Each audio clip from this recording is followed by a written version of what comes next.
செலுத்துவதனால் தமிழ்நாட்டின் தொழிலாளர் நல வாரியங்களில் பாதகமான தாக்கத்தை ஏற்படுத்தும் என்று சில தொழிலாளர் அமைப்புகள் தவறான கருத்தை பரப்பி வருகிறார்கள். இந்த சூழ்நிலையை தீவிரமாக கவனத்தில் கொண்டு national front of Indian trade யூனியனுடைய தொழிற்சங்கம் தமிழ்நாடு தேசிய தலைவர் கன்சர்ன் ஒருங்கிணைப்பாளருமான மரியாதைக்குரிய டாக்டர் தீபக் ஜெய்ஸ்வால் அவர்களை அணுகி உடனடியாக இந்த பிரச்சனையில் தீர்வு காண வேண்டும் என்று கூறியிருந்தோம்.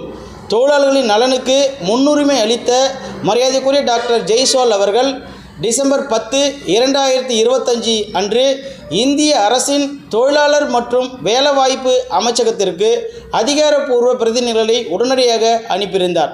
மேலும் இந்த முறையீட்டிற்கு பதிலளிக்கும் விதமாக தொழிலாளர் மற்றும் வேலைவாய்ப்பு அமைச்சகம் டிசம்பர் 10, 2025 தேதியிட்ட 2025/04/2024 LRC என்ற அதிகாரப்பூர்வ தகவல் தொடர்பு மூலம் தெளிவான மற்றும் அதிகாரப்பூர்வமான விளக்கத்தை வழங்கியது.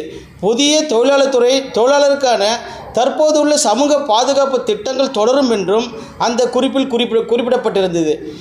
மற்றும் ஒவ்வொரு மாநிலத்திலும் அமைப்புச்சாரா தொழிலாளர்கள் சமூக பாதுகாப்பு வாரியத்தை நிறுவுவதற்கான ஏற்பாடும் இது நடந்திருக்கும் என்றும் குறிப்பிடப்பட்டிருந்தன.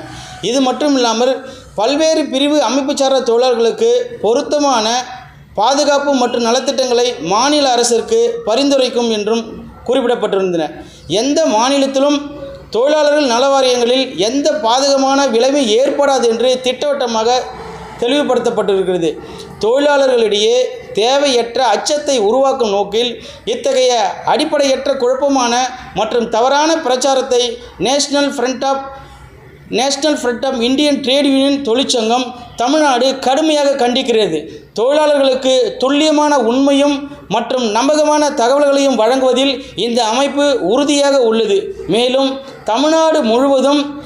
தமிழ்நாடு முழுவதும் தொழிலாளர்களின் நலனை பாதுகாக்க national front of Indian trade union தொழிற்சங்கம் தொடர்ந்து பாடுபட்டு கொண்டிருக்கும் என்பதனை தெரிவித்துக் கொள்கின்றேன். நன்றி.